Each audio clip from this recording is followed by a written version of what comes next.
Assalamualaikum warahmatullahi wabarakatuh. Perkenalkan, nama saya Revania Melani Firdaus dari TIA 223. Di sini saya akan mempresentasikan tentang sistem Pancasila. Ini adalah sebagian tugas dari UTS mata kuliah PKN dengan dosen pengampu Bapak Sugeng Budi Raharjo STMM. Di sini yang pertama ada pentingnya menerapkan Pancasila dalam kehidupan kampus, yaitu supaya kita dapat mencerminkan iman dalam diri kita terhadap Tuhan dalam kehidupan kampus, ya, karena kampus saya itu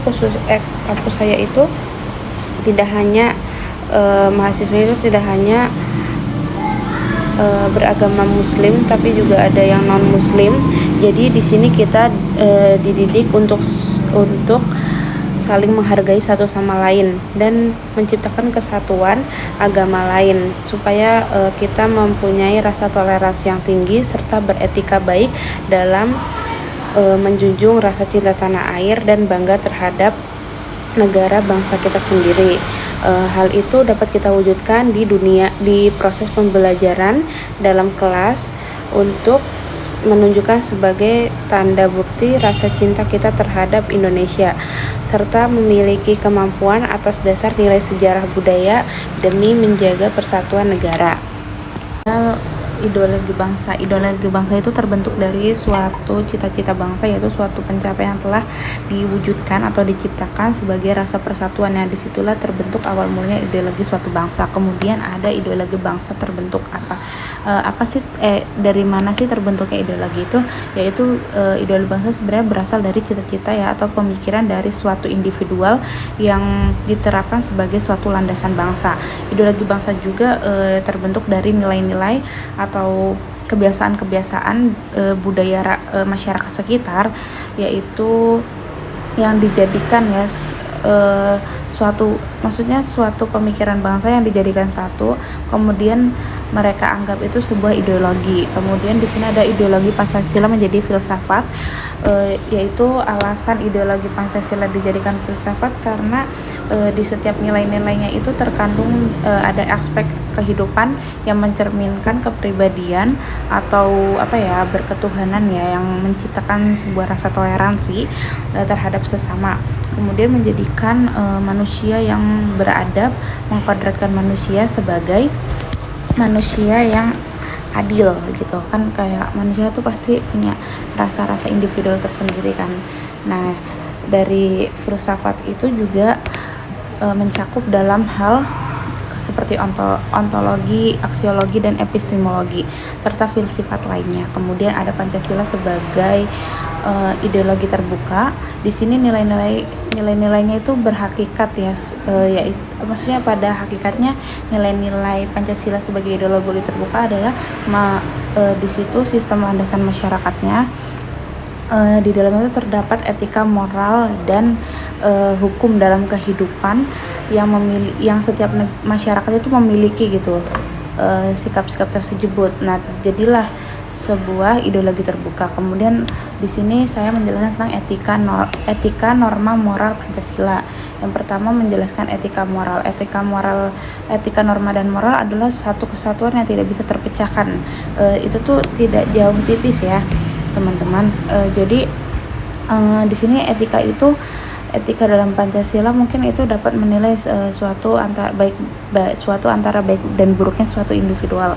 Jadi di situ kita dapat beretika di dalam diri seseorang, bisa menilai, gitu, etika dalam diri seseorang, karena itu berkaitan dengan perilaku manusia. Kemudian ada norma Pancasila, biasanya berkaitan dengan aturan-aturan.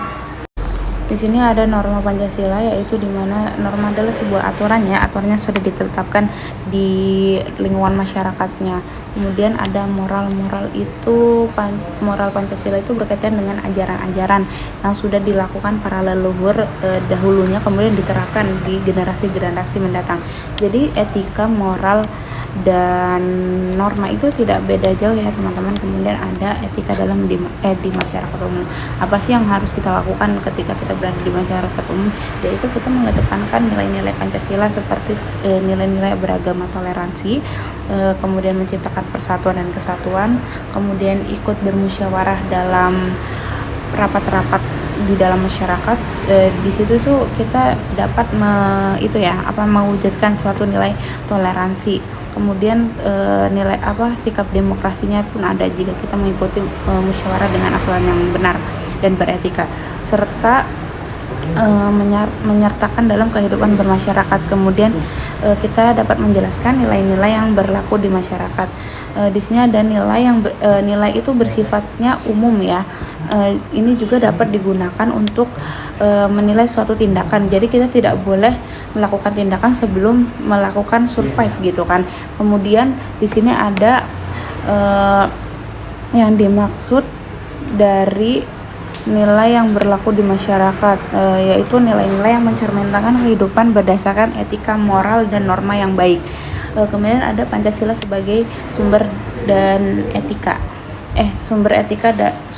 dan politik, yaitu di mana manusianya harus bertanggung jawab kepada masyarakat. Jadi masyarakat politik itu berfungsi sebagai bersikap gitu ya. Bersikapnya itu beretika, jangan membela manusia yang beruang sehingga orang yang tidak beruang itu ditindas gitu, tidak boleh. Itu namanya politik yang tidak beretika.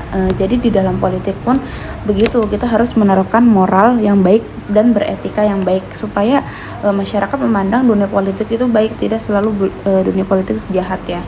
Nah, karena politik itu di dalamnya mengandung unsur-unsur yang berurusan langsung dengan aktivitas kenegaraan. Kemudian di sini ada Negara Kesatuan Republik Indonesia, di mana proses pembentukan suatu negara itu melalui beberapa tahap, tidak asal dari misalnya suatu negara itu tercipta sendiri gitu, pasti ada tahap-tahapnya. Yang pertama mungkin dilihat dari historis sejarahnya, untuk historis kemerdekaan. Kemudian ada permusyawaratan bersama, perkembangan sistem politik bersama, serta melihat ya jiwa sosial ekonomi, perkembangan rakyat di sekitarnya tuh bagaimana gitu. Karena itu digunakan untuk mengatur sistem kenegaraan, untuk mengatur pemerintahan dan rakyat. Kemudian ada bagaimana konsep pembentukan negara dengan Corvelus Pancasila.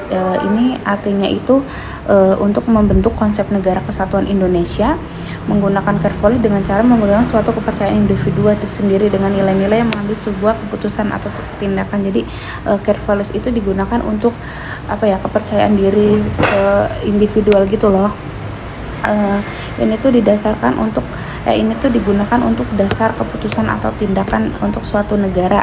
Kemudian di sini ada konsep kenegaraan dari beberapa filsufus terkenal ya, seperti John Locke, Leswes, Karl Marx, Habermas, dan negarawan Indonesia Supomo sampai Soekarno. Di sini itu mereka bertiga itu para pakar-pakar filsufus terkenal di dunia, yang biasanya itu mereka tuh menggabungkan konsep-konsep tersebut untuk membangun sebuah perkembangan atau pemikiran-pemikiran tentang suatu negara. Mereka tuh mengemukakan nilai-nilai yang membentuk suatu konsep negara, supaya maksudnya mereka tuh bertukar pikiran gitu loh, supaya negara ini tuh biar maju tuh gimana gitu. Mereka para pakar-pakar terkenal ini, pakar-pakar negara itu saling berdiskusi atau bermusyawarah gitu kan. Terus di sini saya menjelaskan tentang konsep kenegaraan seperti demokrasi, teokrasi, kapitalis, dan sosialis. Di mana demokrasi adalah mengambil keputusan-keputusan ya dengan kesepakatan bersama, bukan dari se-individual aja. Nah, ini juga demokrasi digunakan untuk kepentingan masyarakat, bukan untuk kepentingan pribadi. Digunakan untuk kepentingan umum, bukan digunakan untuk kepentingan sekelompok saja. Nah, ini tuh didasari oleh agama ya, diambil dari pemimpin agama-agama.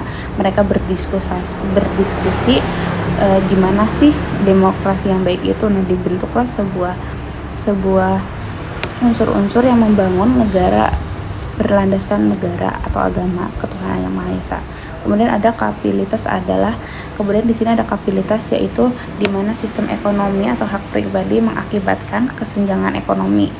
Nah, kapitalitas itu sebuah kayak hak pribadi gitu loh, kekayaan pribadi yang berasal dari sumber daya manusia. Kemudian ada sosialisasi, yaitu penguasaan alat produksi dan distribusi ketidakadilan yang digunakan untuk kesejahteraan bersama. Kemudian Kemudian yang terakhir yaitu ada nilai Pancasila sebagai staff fundamental from, yaitu dijelaskan masing-masing aliannya pada pembukaan Undang-Undang Dasar 45.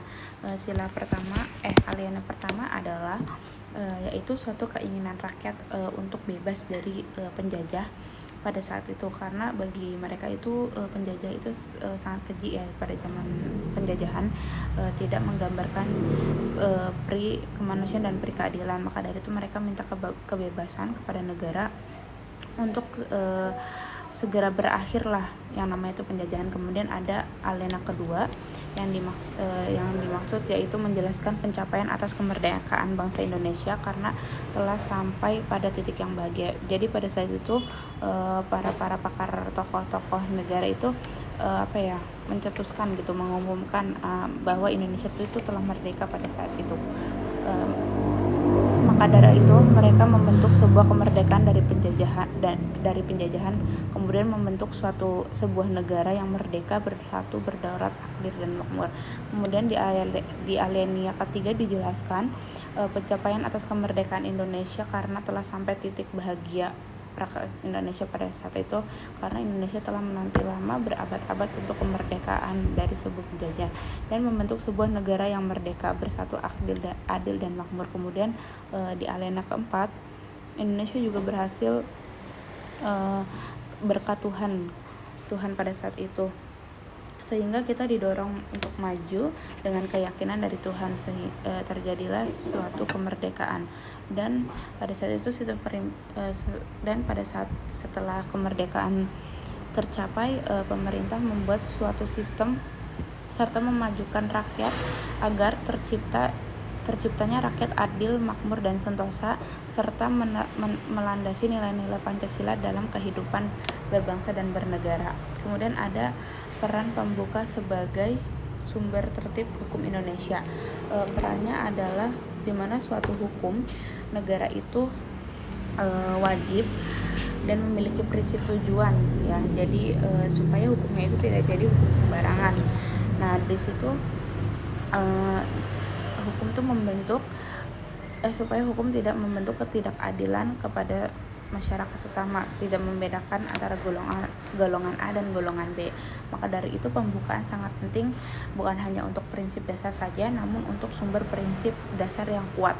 Di sini ada peran Verfassungsnorm, Grundgesetznorm dan Gesetznorm, yaitu yang dimana Verfassungsnorm adalah norma atau aturan di dalam konstitusi negara yang digunakan untuk konsep hukum pemerintah di negara. Kemudian Grundgesetznorm itu hukum Jerman, itu dari bahasa Jerman, yaitu aturan-aturan di negara Jerman yang berlaku untuk mengatur pemerintahan Jerman, dan itu adalah dasar atau fondasi dari negara Jerman. Kemudian ada Gesetznorm, yaitu suatu hukum masyarakat ya, untuk mengatur kehidupan bermasyarakat seperti hukum pidana, hukum perdata, hukum administrasi dan hukum-hukum lainnya yang mengurus tentang masalah-masalah di masyarakat gitu. Nah, dari perbedaan tiga hukum tersebut semuanya itu berlaku ya untuk mengatur kehidupan bernegara mau di pidana kehidupan bernegara, bermasyarakat, sosial dan politik. Kemudian yang terakhir ada pembukaan Undang-Undang Dasar Staat Fundamental Norm dalam sistem hukum positif di Indonesia. Ini adalah konsep dari negara Jerman yang artinya norma fundamental, yang artinya pernyataan ataupun pengantar yang dijadikan ukuran filsafat atau norma dalam peraturan hukum bagi pemerintahan. Mungkin itu saja yang dapat saya sampaikan di presentasi UTS kali ini. Mohon maaf jika ada kesalahan kata atau kesalahan pengertian, mohon dimaklumi. Wassalamualaikum warahmatullahi wabarakatuh.